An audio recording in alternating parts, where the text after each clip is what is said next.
Now, from a merger to an outright IPO, the mere idea of this one shocked not just the equity world, but the foreign policy world.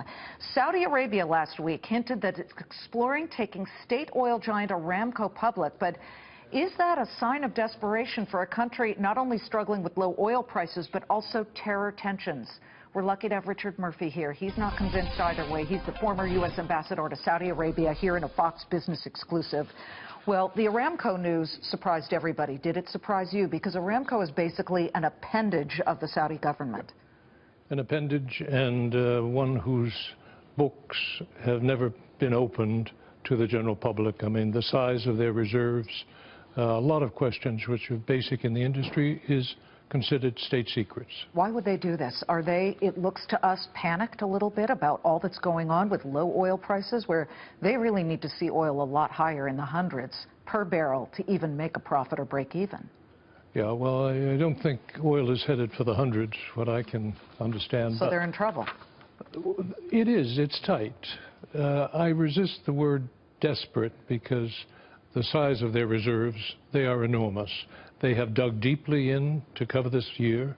But I think motivating more than anything, any other factor, is you're 1 year into this new Saudi administration where the king had appointed a favorite son as both defense minister and overseeing the economy, and pledged to, in effect, shake things up. And this certainly has sent a tremor. Well, the Saudis' voice in the oil world maybe is a few decibels lower. That's not concerning me that much. What worries me is that it is a bastion of stability, take it or leave it.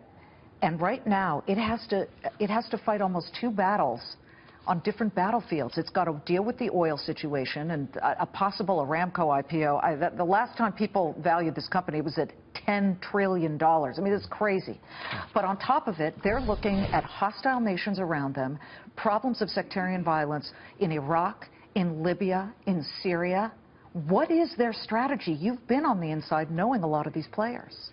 Well, I think this is a nervous time.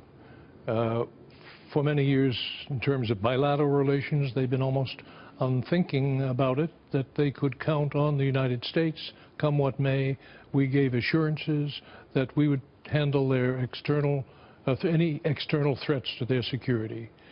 Now they're not sure where we are. The nuclear agreement with Iran shook things up. They're not, they don't know where we stand, and they're convinced that Iran is out to do them in around every problem they face. We've got frightened viewers who are really worried about Saudi Arabia somehow being toppled. As we know, Iraq had unbelievable dramatics that going on there, Libya as well. Could that possibly happen, that the kingdom loses its strength and its grip?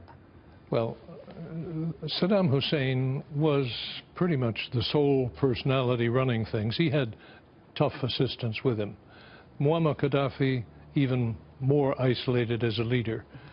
This king has the support of, remember, some 9,000 princes in the royal family. That's so one big family. It's I don't want that Thanksgiving dinner. Kidding. They've been busy, right. Yeah, they have. Richard Murphy, thank you very much for joining us. Pleasure.